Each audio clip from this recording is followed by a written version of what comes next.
कारण दीपावलीचा काल होता आणि मी सुद्धा दिवाळीला एकाही माणसाला मत घाला म्हणून सांगितलेलं नाही. मी फक्त सर्व व्यापाऱ्यांना भेटलो, त्यांना दीपावलीच्या शुभेच्छा दिल्या. आणि एक गोष्ट आपण नेहमी लक्षात ठेवलं पाहिजे की राजकारण हे लोकांच्या हितासाठी असलं पाहिजे. हल्ली एक राजकारणामध्ये नवीन पद्धत रूढ होऊ पाहते, ती म्हणजे रॉंग नॅरेटिव्ह सेट करायचं आणि त्याच्यावर आपली पोळी भाजून घ्यायची. ज्यांनी आयुष्यामध्ये काहीही केलेलं नाही लोकांसाठी ते निष्क्रिय आमदार म्हणून माझा उल्लेख करतात. माझ्या गेल्या 5 वर्षाच्या काळामध्ये म्हणजे 15 वर्ष आमदार आहे, त्याला तर शेकडो हजारो कोटीची कामं केली, परंतु नुसती गेल्या 5 वर्षामध्ये 230 कोटी रुपयाची कामं 230 नाही 2300 कोटी रुपयाची कामं 2542 कोटी, मी आता यादी काढायला सांगितली, मला हे आश्चर्य वाटलं. म्हणजे 2542 कोटी रुपयाची कामं ही एकट्या सावंतवाडी मतदारसंघामध्ये झालेली आहे. ज्या ठिकाणी लोक जाऊन कार्यक्रम घेतात त्या जगन्नाथराव भोसले उद्यानामध्ये बसून ते म्हणतात की दीपक केसरकरनी काय केलं. ते जगन्नाथराव भोसले उद्यानसुद्धा मीच बांधलेलं आहे, त्याला जगन्नाथराव भोसले उद्यान नावसुद्धा मीच दिलेलं आहे. ज्या ठिकाणी बाबासाहेब आंबेडकर आले होते आणि त्यांची ऐतिहासिक सभा झाली की त्या ठिकाणी एका दलित माणसाच्या हस्ते चुकून हत्या झालेली होती. बापूसाहेब महाराजांनी त्याला हत्येबद्दल फाशी दिली आणि नंतर ज्या पद्धतीने बाबासाहेबांनी बाजू मांडली ती लक्षात घेऊन त्यांनी त्याची फाशी माफसुद्धा केली. हा सावंतवाडी संस्थांचा इतिहास आहे. त्या ठिकाणी बाबासाहेबांचं स्मारक उभं राहिलेलं आहे. ते बाबासाहेब आणि बापूसाहेबांच्या दोघांच्या संबंधांची आठवण करून देणारं असं ते स्मारक आहे. कारण बाबासाहेबांच्या आत्मचरित्रामध्ये सुद्धा बापूसाहेब महाराजांचा उल्लेख आहे. आणि म्हणून आपल्याला एकच गोष्ट सांगायची आहे की ही सावंतवाडी आहे, हे सावंतवाडी संस्थान आहे. इथं कुठलाही वाईट विचार आजपर्यंत रुजलेला नाही आहे. आणि त्याच्यामुळे आपल्याला सांगायचं आहे की प्रत्येक ठिकाणी माझ्या मतदारसंघामध्ये वेंगुर्ल्यासारख्या शहरामध्ये कॅन्डी डिस्पेन्सरी होती, आज तिथं सुसज्ज हॉस्पिटल झालेलं आहे. दोडामार्गला हॉस्पिटल होतं, ते हॉस्पिटल तिथं असतानासुद्धा तिथल्या लोकांना गोव्याला जायला लागतं, म्हणून तिथं जवळजवळ 24 कोटी रुपये खर्च करून नवीन हॉस्पिटल होतं. दोडामार्गमध्ये नवीन पंचायत समितीचं इमारतीचं काम प्रगतीपथावर आहे. सावंतवाडीला पंचायत समितीची इमारत मंजूर आहे. आपल्या वेंगुर्ल्याला नवीन पंचायत समितीची इमारत बांधून दिली. तिन्ही ठिकाणी ITIच्या इमारती उभ्या केल्या.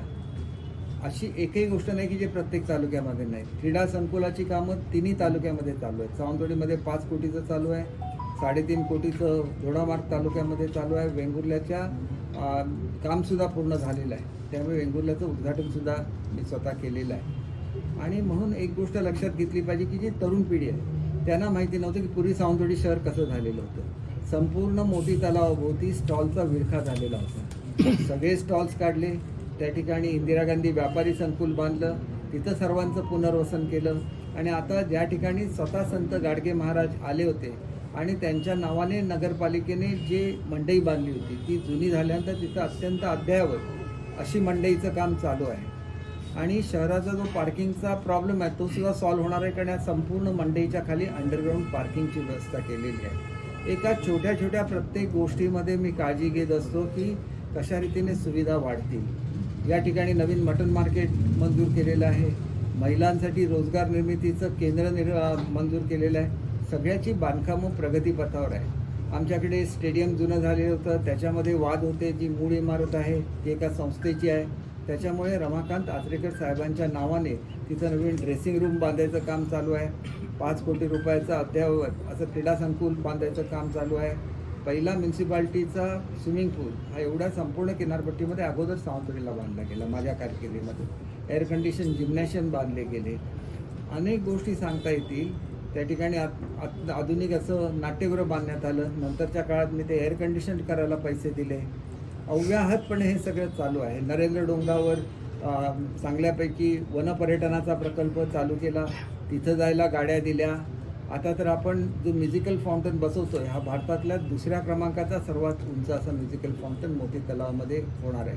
मोती तलावामध्ये बोटी मंजूर केलेल्या आहेत. असंच म्युझिकल फाउंटन वेंगुर्ल्याला मंजूर केलेलं आहे. वेंगुर्ल्याला 2 पाणी पुरवठ्याच्या योजना दिल्या, कारण तिथलं धरण छोटं आहे, त्याच्यामुळे तिलारीवरचं पाणी संपूर्ण किनारपट्टीवर आणलं, त्याला 200 कोटी रुपये खर्च आला.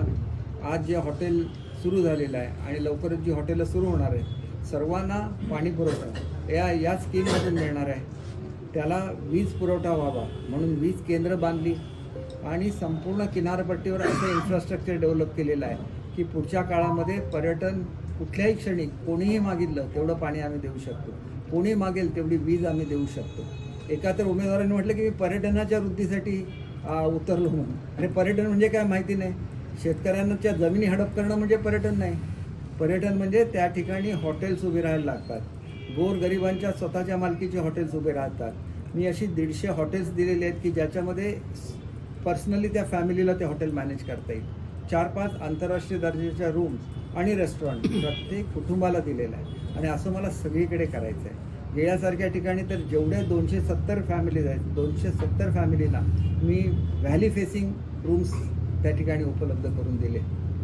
आणि त्याच्यामुळे काय होईल की उद्या सस्टेनेबल टुरिझम कसं असतं हे संपूर्ण जगाला दिसेल. आणि म्हणून प्रत्येक जमिनीचा मालक हा छोटासा उद्योजक बनेल. आणि हे स्वप्न मी दाखवत नाही, हे मी खरं करून दाखवलं. प्रसंगी लोकांचे गैरसमज झाले. लोक म्हणाले की यांना जमीन वाटायची नाही आहे. बिलकुल नाही. त्यांच्या वनजमिनीचा प्रश्न सोडवला, कबुलातदार गावकर जमिनीचा प्रश्न सोडवला. अगदी सुरुवातीला ज्यावेळेला मी आमदार झालो त्याला तिलारीमध्ये मोठ्या प्रमाणामध्ये वन टाईम सेटलमेंटचा प्रश्न मी पहिल्यांदा हा कन्सेप्ट महाराष्ट्रामध्ये आणला, वन टाईम सेटलमेंटचा. कारण एवढ्या मोठ्या प्रमाणात तिथं सबमर्जन्स झालेलं होतं खेड्यांचं की एवढ्या प्रचंड प्रमाणात असलेल्या लोकसंख्येला नोकऱ्या मिळणं अशक्य होतं. तर त्यांना एक रकमी पैसे दिले आणि त्यांचं पुनर्वसन केलं. आज तिथं अम्युजमेंट पार्कचं टेंडर निघालेलं आहे. जवळजवळ 260 एकरमध्ये जे अम्युजमेंट पार्क होईल ते आंतरराष्ट्रीय दर्जाचा होणार आहे. त्याच्या शेजारी दुसरा प्रकल्प आहे जो मी MTDCकडे दिला होता, पूर्ण होऊ शकला नाही. परत आमच्या जिल्ह्याकडे घेतला. आता PWD तो प्रकल्प पूर्ण करते. त्या ठिकाणी बोटिंगची व्यवस्था केली आहे, तिथे डबल डेकर बोटची व्यवस्था केलेली आहे. आणि सर्वात महत्त्वाचं म्हणजे 1-1 कोटीची हाऊसबोटसुद्धा ही स्थानिक महिलांचे बचत गट चालवणार आहे. त्याच्यासाठी टेंडर्स काढले, बचत गटांची निवड केली. आणि त्याच्याचबरोबर हॉप ऑन हॉप ऑफ बोट लवकरच सुरू होत आहेत, अरुंध्याच्या खाडीमध्ये सुरू होत आहेत. त्यांची बांधण्याचं काम चालू आहे. तसंच त्या तारकर्लीच्या खाडीमध्ये सुद्धा अशाच प्रकारे डेव्हलपमेंट चालू आहे. आणि त्यामुळे एक गोष्ट लक्षात घेतलं पाहिजे की सर्वसामान्य लोकांना पर्यटनाचे फायदे मिळाले पाहिजे याच्यासाठी मी कार्यरत असतो. माझ्यामध्ये एकच गोष्टीची कमतरता आहे की माझ्यावर एवढ्या मोठ्या मोठ्या जबाबदाऱ्या टाकण्यात आल्या की 2.5 कोटी विद्यार्थी 2 कोटी विद्यार्थी असलेल्या शिक्षण खात्याची जबाबदारी माझ्यावर सोपवण्यात आली. जे शिक्षण खातं चालवणं अतिशय कठीण असतं कारण वेगवेगळ्या संघटना त्या ठिकाणी आहेत. प्रत्येकाची समजूत घालायला लागते, सगळ्यांना बरोबर घेऊन यायला लागतं. मुलांसाठी वेगवेगळ्या योजना दिल्या, मुलांना एकसारखे ड्रेस देण्याची व्यवस्था केली. पूर्वी फक्त दारिद्र्यरेषीय किंवा मागासवर्गीय मुलांना ड्रेस दिले जायचे. सरसकट सगळ्या मुलांना ड्रेस द्यायला सुरुवात केली. त्यांना आवडेल असा आहार द्यायला सुरुवात केली. त्यांना शूज आणि सॉक्स द्यायला सुरुवात केली. त्यांच्या दप्तराचं ओझं कमी केलं. हॅपी सॅटर्डे हा कन्सेप्ट महाराष्ट्रामध्ये आणला. CBSEचा अभ्यासक्रम महाराष्ट्रामध्ये सुरू केला. व्यक्तिमत्व विकासाच्या अनेक योजना मुलांच्या संदर्भात सुरू केल्या. मुलींचं संरक्षण व्हावं म्हणून त्यांना वेगवेगळ्या तऱ्हेची ट्रेनिंग सुरू केली. म्हणजे असंख्य गोष्टी केल्या. आणि ह्या करत असताना अनेक लोकांनी कौतुक केलं की इतक्या वर्षानंतर शिक्षण खात्यामध्ये मोठा बदल घडलेला आहे. 66,000 शिक्षकांना टप्पा अनुदानावर आणलं. 30,000 शिक्षकांची नव्याने भरती केली. माझं डिपार्टमेंट माझ्याकडे 4 IAS ऑफिसर काम करतात माझ्या डिपार्टमेंटमध्ये. प्रत्येकजण म्हणतो की तुम्ही एवढ्या सूक्ष्मपणे त्याच्यामध्ये लक्ष घालता, ती कामं करून घेता. हे काम करत असताना मला माझ्या मतदारसंघामध्ये कसं येता येईल. मुंबईचा मी पालकमंत्री आहे, कोल्हापूरचा पालकमंत्री होतो. मुंबई हे तर राजधानीचं शहर आहे. तिथला पूर्ण कायापालट करत असताना जे पोलीस मुंबईचं रक्षण करतात त्यांच्या सगळ्या कॉलनीज त्यांच्या सगळ्यांच्या दुरुस्त्या करून घेतल्या. त्या ठिकाणी जे हॉस्पिटल्स आहेत ती प्रायव्हेट हॉस्पिटलसारखी ती डेव्हलप करून घेतली. त्या ठिकाणी हृदयाच्या शस्त्रक्रियांच्या सुविधा दिल्या. ज्याप्रमाणे मी डायलिसिसची पहिली सुविधा सावंतवाडीला सुरू केली तशा मुंबईच्या डायलिसिसच्या सुविधा 5 पट केल्या. जेणेकरून गरीब लोक आहेत त्यांना डायलिसिस घेता आलं पाहिजे. आणि एवढं करून थांबलो नाही, सगळे कोळीवाड्यांचा कायापालट केला. कोळीवाड्यांमध्ये फूड कोर्ट सुरू केलं. आज माहीमसारख्या कोळीवाड्यामध्ये गेला तर पर्यटकांची रांग असते तिथं जेवायला. हे सगळं मला इथंसुद्धा करण्यासाठी मी पैसे मंजूर केले आहेत. परंतु माझ्यावर जी जबाबदारी मुख्य राजधानीची आहे तिथं वेगवेगळ्या देशाचे पंतप्रधान येत असतात, राष्ट्रपती येत असतात. त्यांच्या स्वागताला मला जाणं भाग असतं कारण मी पालकमंत्री आहे. प्रोटोकॉलप्रमाणे मला जायला लागतं. आणि त्याच्यामुळे एकच गोष्ट की मी कोट्यावधी रुपयाचा निधी पाठवला परंतु त्याच्या इम्प्लिमेंटेशनसाठी आवश्यक तो वेळ मात्र मी देऊ शकलो नाही. आणि त्याच्यामुळे हे करत असताना जसा मराठी भाषेला न्याय दिला, मराठी भाषेचं पहिलं मराठी भाषा धोरण 16 वर्ष होऊ शकलेलं नव्हतं, ते मराठी भाषा धोरण दिलं. अभिजात दर्जा प्राप्त व्हावा म्हणून मुख्यमंत्री उपमुख्यमंत्र्यांच्या सहकार्याने सातत्याने दिल्लीबरोबर पाठपुरावा करून अभिजात भाषेचा दर्जा मराठीला मिळवून दिला. मराठी भाषेचं जे भवन, पूर्वी मराठीची सगळ्या ज्या संस्था होत्या, या पूर्वीच्या सरकारने मुंबईच्या बाहेर टाकण्याचा निर्णय घेतलेला होता नव्या मुंबईला, तो निर्णय रद्द केला. भव्य असं मराठी भाषा भवन 2 डिपार्टमेंटच्या जागा मी आधीच्या दिल्या त्यांना, आणि भव्य असं मराठी भाषा भवन त्या ठिकाणी साकार होत आहे. साहित्यिकांना मुंबईला आल्यानंतर राहायला परवडत नाही, त्यांना हक्काचं त्या ठिकाणी आपण साहित्य भवन बांधतोय, त्याला मंगेश पाडगावकरांचं नाव दिलेलं आहे. आणि एकंदरीत आपण लक्ष केलं पाहिजे की विश्व मराठी साहित्य संमेलन सुरू केलं. त्याच्यानंतर आपण मराठीच्या महाराष्ट्राच्या बाहेर जो बृहन महाराष्ट्र आहे त्याच्यामध्ये संमेलनं सुरू करण्याची मुभा दिली. वेगळं असं धोरण हे सीमा भागासाठी तयार केलं. एक तर मुलींची शाळा, एका शाळेला नुसते आम्ही 8 कोटी रुपये दिलेले आहेत. म्हणजे आम्ही एवढं तळमळून काम करतो, सगळ्या महाराष्ट्राला अभिमान वाटेल, आपल्या कोकणाला अभिमान वाटेल असं काम करतो. आणि इथे येऊन काय करतात, कुठल्या तरी पत्रकारांना पकडायचं. मला त्या कुठल्या चॅनलबद्दल बोलायचं नाही आहे, लोकांना काहीतरी बोलायला लावायचं. एका व्यक्तीची जर मी मुलाखत बघितली तर ती व्यक्ती ज्या दुकानामध्ये काम करते, त्यांच्या मालकीचं दुकान आहे, त्याचं पुनर्वसन करणारा कॉम्प्लेक्स मी दिलेला आहे. म्हणजे आता एखादी गोष्ट अशी होऊ शकते, समजा सावंतवाडी अर्बन बँकचा काही लोकांनी विषय काढला, एकाही माणसाचे पैसे अर्बन बँकेमध्ये बुडलेले नाहीत. ज्याला बँका, ती काय बँक बुडलेली नाही, ती दुसऱ्याकडे मर्ज का केली, सातत्याने लॉस होतं. नागरिकांचं कॅपिटल जर समजा 3 कोटी असेल तर मी स्वतः त्याच्यामध्ये 5-6 कोटी रुपयाचं त्याची किंमत, त्याच्यापेक्षा जास्त भांडवल आणून दिलं, 7-8 कोटी रुपयाचं भांडवल आणून दिलं. पण तरी ते भांडवल जर नील होत असेल तर RBI ऐकत नाही, मग तिथं मर्जर करायला लागतं. त्याच्यामुळे असं काय आहे का की मी भांडवल दिलं नाही, मी स्वतः प्रयत्न करून आज त्यांचं भांडवल जर परत द्यायचं आहे, मला माझ्या खिशातले पैसे द्यायला लागतात. एकाही माणसाचे पैसे बुडले तर मी माझ्या प्रॉपर्टी विकतो आणि ते पैसे भरतो. का भरतो?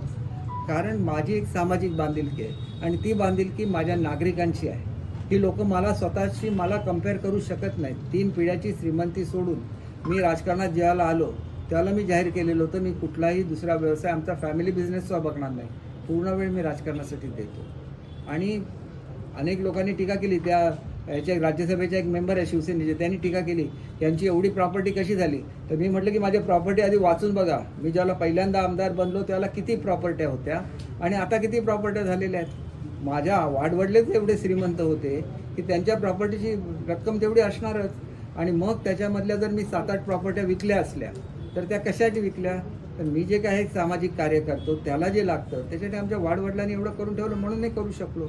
आणि म्हणून एक गोष्ट लक्षात घेतली पाहिजे, आज सुद्धा लोक पैसे वाटत आहेत. पैसे वाटणे ही संस्कृती नाही. तुम्ही एक युवा पिढी बर्बाद करणार आहे आणि ही मी कधीही बर्बाद व्हायला देणार नाही. कुठून आले हे पैसे, कसे निर्माण झाले? राणेसाहेबांनी एक प्रश्न विचारलेला होता, आजही त्याचं उत्तर अनुत्तरीय आहे. त्याचं उत्तर आलं पाहिजे. पोलिसांनी यांची चौकशी केली पाहिजे आणि लोकांच्या जमिनी लुबाडण्याच्या ज्या केसेस झालेल्या आहेत त्या पोलिसांनी EOWकडे का पाठवल्या नाही याचं उत्तरसुद्धा पोलीस यंत्रणेला सिंधुदुर्गच्या द्यायला लागेल.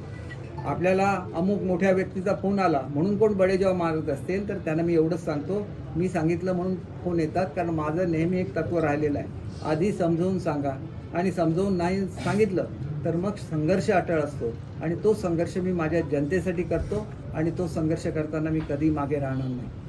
आणि म्हणून कुठलंही तुम्ही गोष्ट बघा की ज्या ठिकाणी कोणीतरी रघुनाथ मार्केटचा उल्लेख केला, रघुनाथ मार्केटमध्ये पूर्वी काय होतं, रेशनिंगचं दुकान होतं, ते संपूर्ण दुरुस्त मी केलेलं आहे.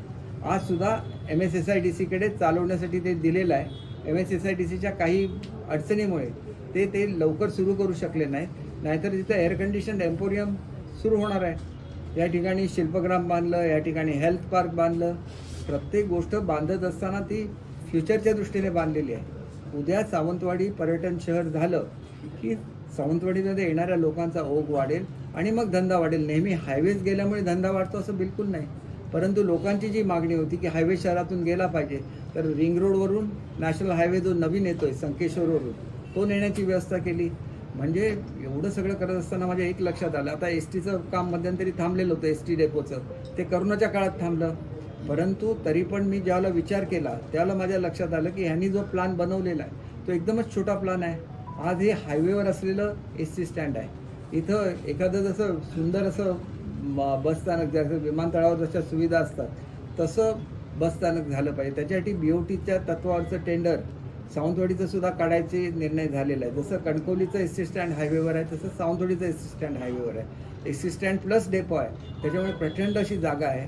इथं भव्य असा प्रकल्प होऊ शकतो आणि त्याचं BOTवर मी स्वतः त्यापुढे ठरवलेलं आहे की मी जर इथं आलो नाही तर कामं अर्धवट राहतात आणि त्याच्यामुळे पूर्ण वेळ देऊन जे मंजूर केलेलं आहे सगळं. पहिलं भारतातलं फिशिंग विलेज माझ्या मतदारसंघामध्ये आहे.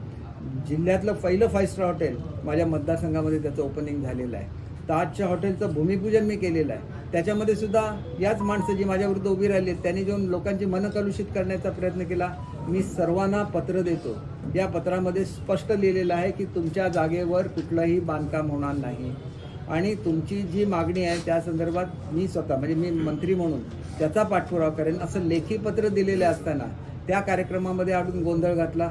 तो कार्यक्रम का केला आचारसंहितापूर्वी तर त्यांना 60 कोटी रुपये त्या शेतकऱ्यांना मिळणार आहेत आणि त्याचा पहिला हप्ता हा बांधकाम सुरू झाल्यानंतर मिळायचा होता. त्याच्यामुळे एका बाजूने त्यांचे हप्ते दिले पाहिजेत.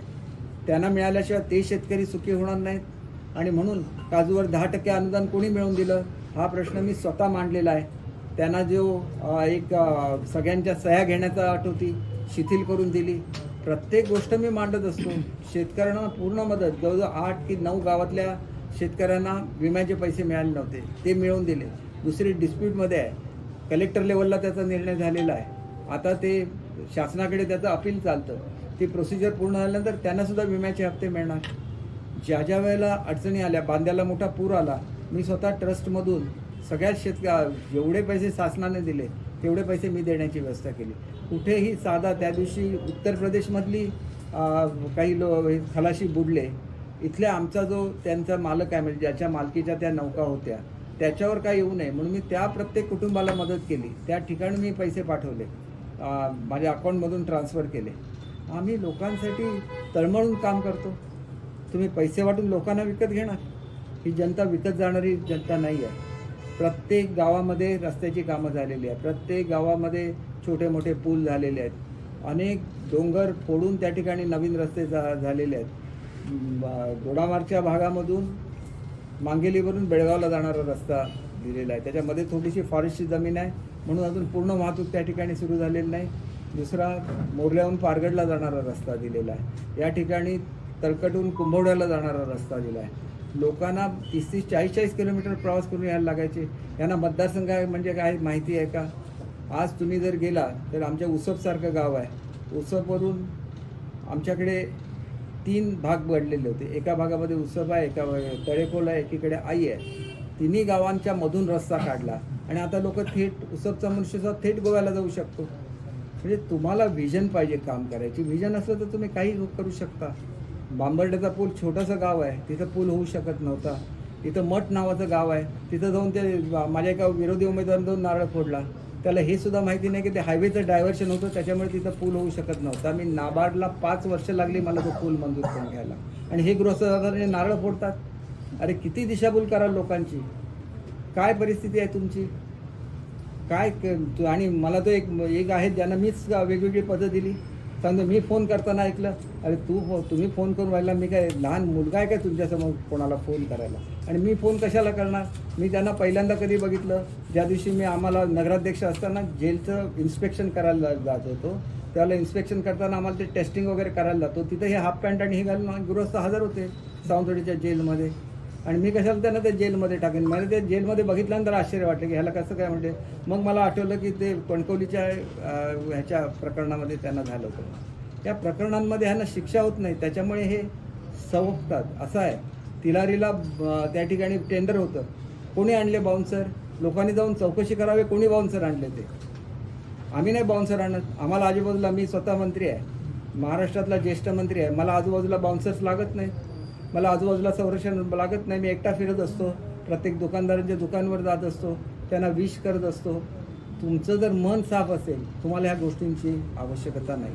आणि म्हणून मला सांगायचं आहे की असल्या अनिष्ट प्रवृत्ती यायला देऊ नका. पैशाचा जरी वर्षाव केला तरी ते झिडकारण्या एवढी ताकद ही आमच्या सावंतवाडी संस्थांच्या संस्कृतीने आम्हाला दिलेली आहे, जी बापूसाहेब महाराजांनी आम्हाला शिकवली, जी शिवरामराजे भोसलेने आम्हाला शिकवली आणि म्हणून स्वतः राष्ट्रपिता महात्मा गांधीने या संस्थांना रामराज्य अशी पदवी दिलेली होती आणि म्हणून ते रामराज्य करायचं की नाही हे तुम्ही आम्ही मिळून ठरवायचं आहे. आणि म्हणून मला एकच गोष्ट सांगायची आहे की अशा लोकांच्या गोष्टीवर अजिबात विश्वास ठेवू नका. प्रत्येक ठिकाणी समजा शिरशिंगेचा रस्ता असेल तर त्याला लागणारी जमीनसुद्धा मी कोल्हापूरला पालकमंत्री असताना दिलेली आणि तिथला रस्त्याचं काम फॉरेस्टकडून क्लिअर करून घेतलं. त्यामुळे कुठेही गेलो, कोल्हापूरला पालकमंत्री म्हणून गेलो तरी माझं लक्ष माझ्या जिल्ह्यावरच असणार ना, माझ्या भागावर असणार, माझ्या मतदारसंघावर असणार. परंतु पुढच्या काळामध्ये मी स्वतः उभं राहून ही सगळी कामं करून घेणार. मी एकदानं सुद्धा मुख्यमंत्री महोदयांना विनंती केलेली आहे, याच्या पुढे जबाबदारी टाकायची असेल तर कोकणातल्या विभागांची जबाबदारी माझ्यावर टाका, कोकणाची काहीतरी जबाबदारी द्या, जेणेकरून मी सातत्याने माझ्या भागामध्ये येऊ शकेन, माझ्या लोकांना भेटू शकेन. आणि त्याच्यामुळे हे जे काय बोलतात मला आश्चर्य वाटतं. कसं बोलताय, कोणाला तरी उभं करता, शूटिंग घेता, 4 लोकांना बोलायला लावता, असं नाही चालत. सावंतवाडी कशी होती, सावंतवाडी आता कशी आहे, वेंगुर्ला पूर्वी कसं होतं, वेंगुर्ला आता कसं आहे, दोडामार्ग पूर्वी कसं होतं, आता कसं आहे, हे सगळं बघितलं पाहिजे. तिथं किती नवीन इमारती होत आहेत, दोडामार्गला नवीन नाट्यगृह होतं आहे, दोडामार्गची जी पाणी पुरवठा आहे त्याला फिल्ट्रेशन प्लांट नव्हता, फिल्ट्रेशन प्लांट दिलेला आहे. प्रत्येक गोष्ट माझ्या डोक्यामध्ये असते आणि त्याच्यासाठी मी निधी मंजूर करून घेत असतो. त्याच्यामुळे एकच गोष्ट राहिलेली आहे सावंतवाडीच्या बाबतीत, ती म्हणजे इथली ड्रेनेज सिस्टीम. ड्रेनेज सिस्टम जर आम्ही रेग्युलर ड्रेनेज सिस्टीम केली तर घराची घरपट्टी दुप्पट होते. हे लक्षात घेऊन पहिली डिसेंट्रलाइज सिस्टम ही सावंतवाडी शहराला मंजूर केलेली आहे आणि ती एन्व्हायरमेंट डिपार्टमेंटने स्पेशल केस म्हणून मंजूर केलेली आहे. त्याच्यावर निरीची जगविख्यात संस्था आहे, ही निरी त्याच्यावर काम करत आहे आणि येत्या 1-2 वर्षामध्ये हे सगळं पूर्णसुद्धा काम होईल. पुढच्या काळामध्ये पर्यटनाचा व्यवसाय सिंधुदुर्गमध्ये वाढला पाहिजे, याच्यासाठी मी कटिबद्ध आहे. 2 5 स्टार हॉटेल फक्त माझ्या मतदारसंघामध्ये होऊन चालणार नाही, जिल्ह्यामध्ये सगळीकडे झाली पाहिजे. निवास न्याहारी योजनेला पहिल्यांदा अनुदान द्यायला सुरुवात केलं. फुलपाखरांचं गाव त्या ठिकाणी सुरू केलं, कवितांचं गाव सुरू केलं. वेगवेगळ्या गोष्टी करायला एक दृष्टी लागते आणि ती दृष्टी घेऊन आपल्याला हा सगळा विकास करायचा आहे. त्याच्यामुळे मला कोणावरही टीका करायची नाही. एक पॉझिटिव्ह विचार घेऊन आम्ही सगळे काम करतो आहे. नाहीतर एवढ्या वर्षात कबुलातदार गावकरचा प्रश्न का सुटला नव्हता, मीच तो कसा सोडवू शकलो, याच्यासाठी तुम्हाला सातत्याने पाठपुरावा करायला लागतो. तिथं असलेल्या वनजमिनीचा प्रश्न मी का सोडवू शकलो, कारण त्याचा सातत्याने पाठपुरावा करायला लागतो. मल्टी स्पेशालिटीचा सह्या मी मिळवणार, त्याच्यामध्ये थोडंसं आपापसामधल्या गैरसमजामुळे सर्वांच्या सह्या व्हायच्या राहिलेल्या आहेत. पण कॅबिनेटचा ठराव तर झालेला आहे. 50% जमीन ही रॉयल फॅमिलीला देण्याचा कॅबिनेटचा ठराव झालेला आहे आणि त्याच्यामुळे याच्यामध्ये कुठली अडचण येणार नाही. आली तर त्याच्या शेजारचा प्लॉट आमच्या ताब्यामध्ये आहे, जिथं तहसीलदार बंगलो आहे, तिथं मी तो करू शकतो. परंतु अगोदर इथं झालं तर ते भव्य होईल, कंजेस्टेड होणार नाही, म्हणून इथल्यासाठी थांबलो आहे.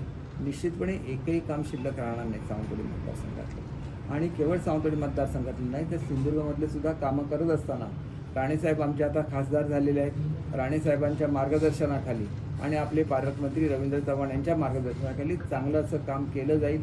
आणि तुम्हाला ह्याच्यामधला कोणी मंत्री सांगू शकेल की ज्या वेळेला कॅबिनेटमध्ये कोकणचा विषय असतो त्याला सातत्याने भांडणारा मी मंत्री असतो की कोकणला काहीतरी मिळालं पाहिजे.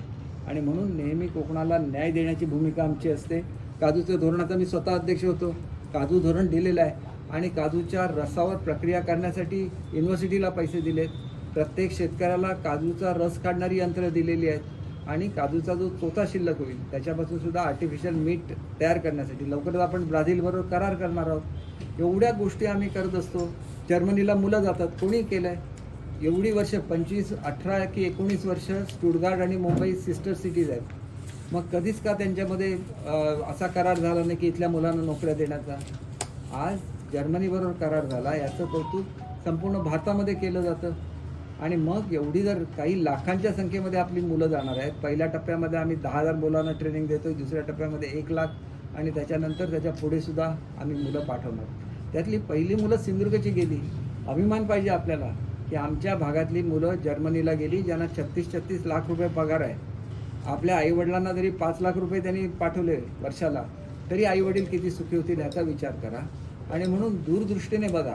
कुठलंही काम जे अतिशय वेगाने चालू आहे, खरं तर मला वाटतं की एवढं काम केल्यानंतर बिनविरोध निवडून द्यायला पाहिजे होतं, परंतु बिनविरोध राहिलं विरोधाला विरोध, विरोधाला विरोध, विरोधाला विरोध, हे चालतं आणि ह्याच्यामागे स्वतःचा स्वार्थ आहे, ह्याच्या पलीकडे काही नाही.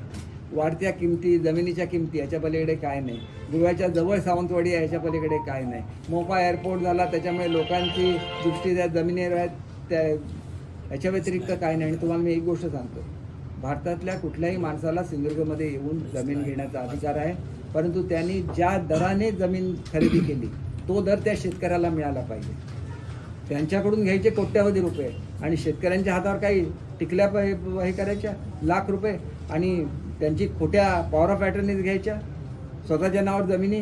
किती केसेस आहेत जाऊन बघा आणि मग तुम्हाला कळेल की लोकांच्या, शेतकऱ्यांच्या आसरूने भिजलेले पैसे आहेत. अजिबात स्वीकारू नका ते. आणि अशा लोकांना आपल्या गावामध्ये यायला सुद्धा देऊ नका. आधी विचारा की त्या शेतकऱ्यांचं काय केलं. शेतकरी आज काल मला कळलं की आरुंद्याच्या शेतकऱ्यांना 1-1 लाख रुपये आता आणून दिले कारण त्यांनी परत कंप्लेंट करू नये म्हणून.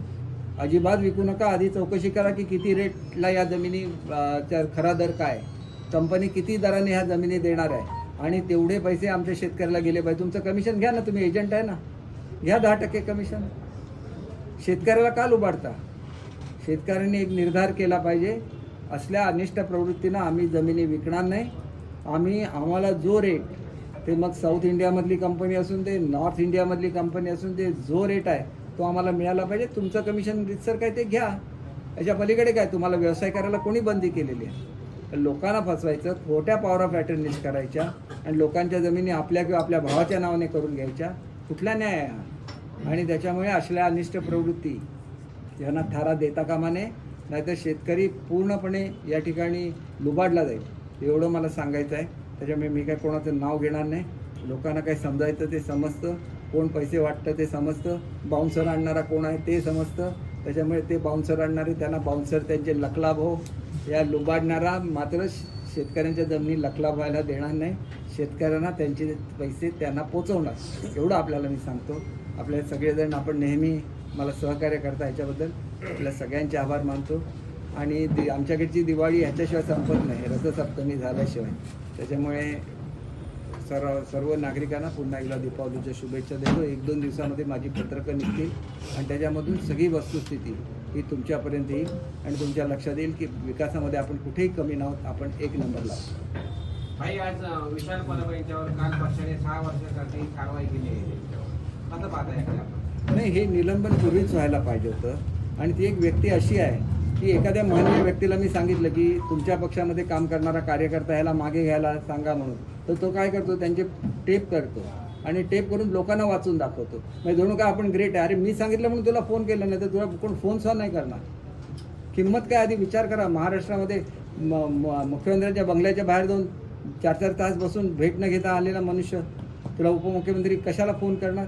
मी सांगतो, मला शब्दाला किंमत आहे. मी काहीतरी आज आपल्या महायुतीसाठी केलेलं आहे, एक प्रवक्ता म्हणून माझी कामगिरी आहे, म्हणून मला त्रास होऊ नये म्हणून ते तुम्हाला फोन करतात, नाही तर कशाला फोन केला असता सांगा. आणि म्हणून हे बघा, मी तुम्हाला एक सांगतो की गैरसमज जो निर्माण केला जातोय की मी बीजेपीचा आहे, बीजेपीचा वगैरे काही नाही. 6 वर्षासाठी हकालपट्टी झालेली आहे आणि बरोबर कोण गेला तर बीजेपी एवढा शिस्तीचा पक्ष आहे, त्यांची सुद्धा हकालपट्टी केल्याशिवाय ते राहणार नाही. आणि त्याच्यामुळे मला एवढंच सांगायचं आहे की बीजेपीचे आणि माझे अतिशय जवळचे संबंध आहेत. आज बीजेपीच्या जिल्हाध्यक्षांनी जी कारवाई केली त्याच्याबद्दल मी जिल्हाध्यक्षांचं मनापासून अभिनंदन करतो. आणि त्याच्यामुळे एक संदेश सगळ्यांना गेला पाहिजे की खोटी नावं कोणाची वापरता येणार नाही. जोपर्यंत माघार घेतली असती पक्षश्रेष्ठींचं ऐकून, आम्ही त्या ठिकाणी कसं तुला सुधारायचं व्यवस्था केली असती. परंतु आता संघर्ष व्हायचा, संघर्ष होणार. आणि संघर्ष करत असताना अशा अनिष्ट प्रवृत्तीला कशा रीतीने बाजूला ठेवायचं ह्याच्यासाठी माझा हा संघर्ष निश्चितपणे राहणार. माजी केंद्रीय मंत्री आणि सध्याचे खासदार नारायण राणे यांनी भर सभेत काही लोकांवर ब्राऊन शुगरचे आरोप केलेले आहेत. तर आपल्याकडे सर्व सत्ता स्थानं असताना त्या माणसावर अद्यापर्यंत कारवाई का झाली नाही? हे बघा, ब्राऊन शुगरसारखं वाईट काही असू शकत नाही. व्यसनाने संपूर्ण पिढी बर्बाद होते. त्याच्यामुळे हा राक्षस कोण आहे याचं चौकशी करायचं काम हे पोलिसांनी करायला पाहिजे होतं.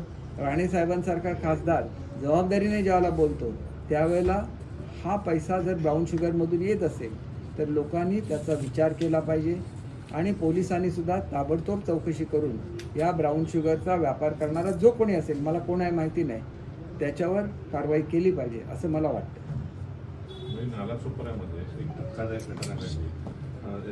मला ही संपूया मीटिंग कधी इलेक्शन तुमच्या प्रचाराचा शुभारंभ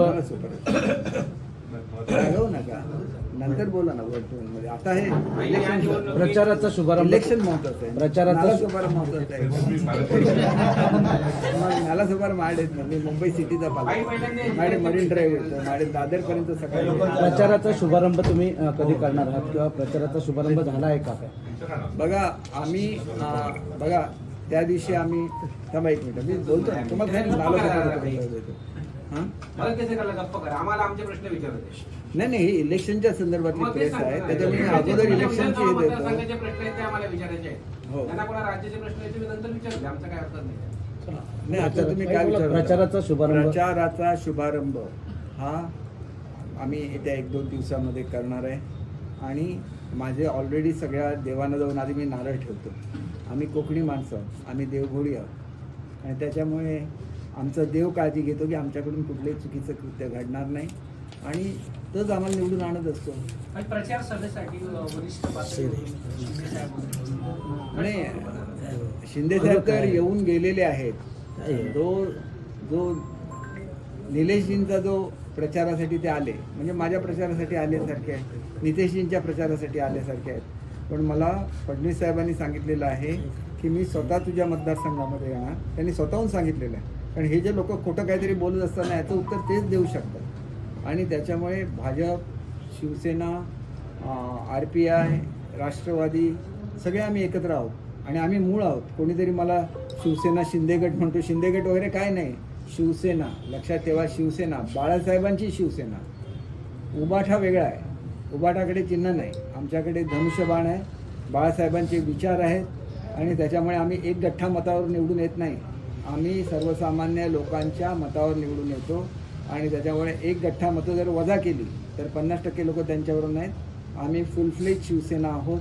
त्याच्यामुळे शिवसेनेचे सुद्धा बाळासाहेबांच्या विचाराची सगळी लोक मला पाठिंबा देतील याची मला खात्री आहे. तुम्ही जमीन व्यवहारावर सतत EEW कडे तक्रार, पोलिसांनी EEW कडे प्रकरण पाठवलं नाही म्हणून सांगता. मग अशी तुम्ही पोलिसांकडे किंवा अधीक्षकांना भेटून वगैरे अशी मागणी केलेली बघा आम्ही सगळे इलेक्शनच्या गडबडीत होतो, त्याच्यामुळे आम्हाला थोडासा वेळ मिळाला नाही.